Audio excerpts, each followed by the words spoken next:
Okay, today we're going to walk up this little shady path, which was actually the first of the videos I made for my friend. So I'm remaking it today, just pointing out some things that grow in quite a bit of shade. It gets a bit of morning sun, and because of big trees and the aspect of it, it's quite shady for the rest of the day, except right at the top. It's just at the end of the large border that we saw in the very first episode. So just walking along. These are an interesting foliage plant, this tenanthe. It's just a really tough plant related to the maranta, the prayer plant. It has a very thick rhizome that creeps along. It doesn't go down very deep, so it can actually cope with quite dry shade. It just multiplies, as you can see. I think I started with one. I just tend to stick it in everywhere where there's a lot of shade. There's a great big conifer behind it. You can see the trunk of it there.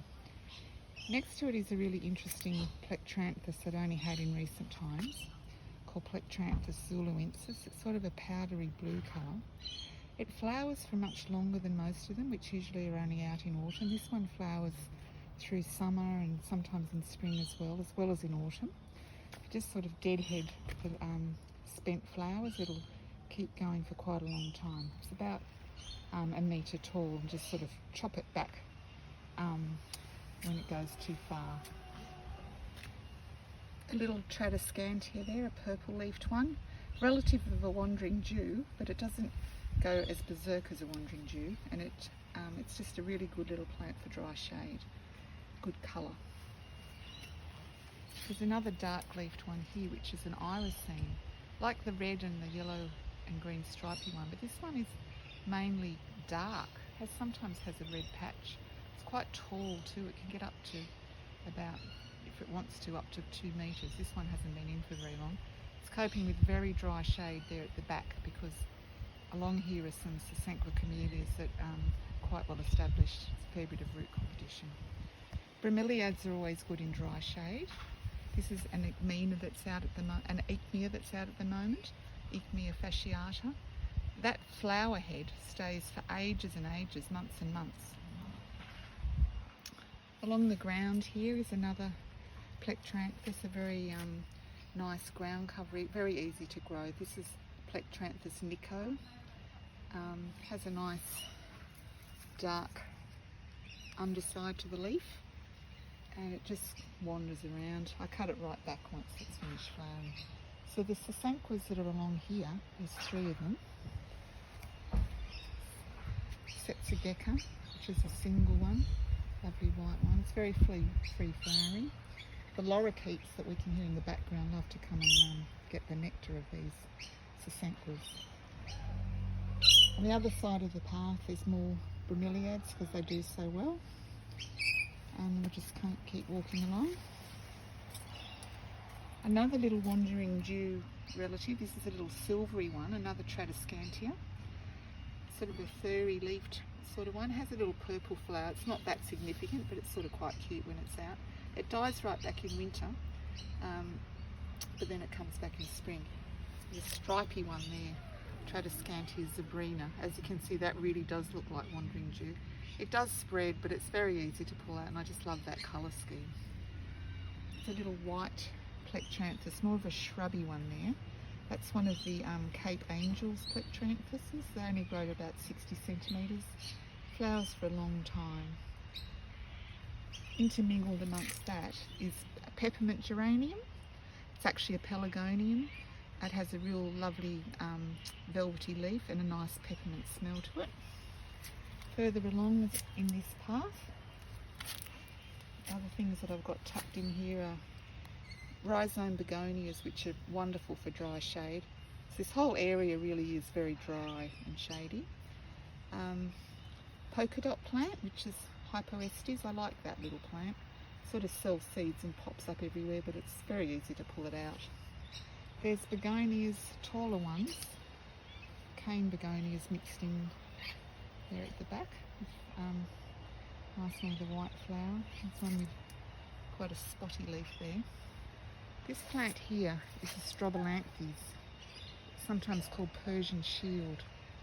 It's a really lovely plant. It goes a bit off in winter, and the flowering is not spectacular. They're just fairly insignificant plants, but the leaves are just a beautiful colour. It's quite sheeny with that purple markings on them. So if I step back a bit here, we can see hanging in the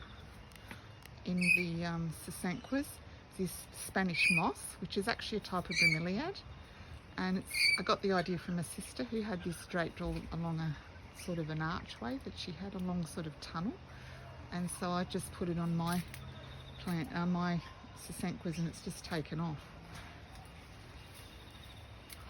So if we walk around here, we see more of that dark purple Tradescantia. Another view of the Persian shield. You can see it better here when the sun's not on it. Next to it is this really unusual plant, Gynura, which has that sort of purple velvety look in the middle of it. And I like the two of them next to each other. They sort of kind of echo one another.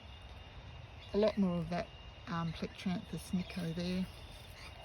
And more begonias, rhizome begonias, that are just so good for dry shade. They flower in spring. They're really nice when they flower. On the opposite side of this path is a small garden bed here that has some other shade-loving things. At the moment, the main one that I'm enjoying is this Clerodendron Wellichii. Most of the Clerodendrons are a bit rampageous and sucker everywhere. This is just a lovely plant, a lovely shrubby plant. If we sort of step back and see all those drooping buds that'll soon be sort of all hanging down in beautiful flowering racemes. It's a lovely plant and grows quite easily from cuttings. So in this bed there's a Daphne there that will flower in winter. If we come down this way, we can get out of the sun and look at some more foliage plants in here.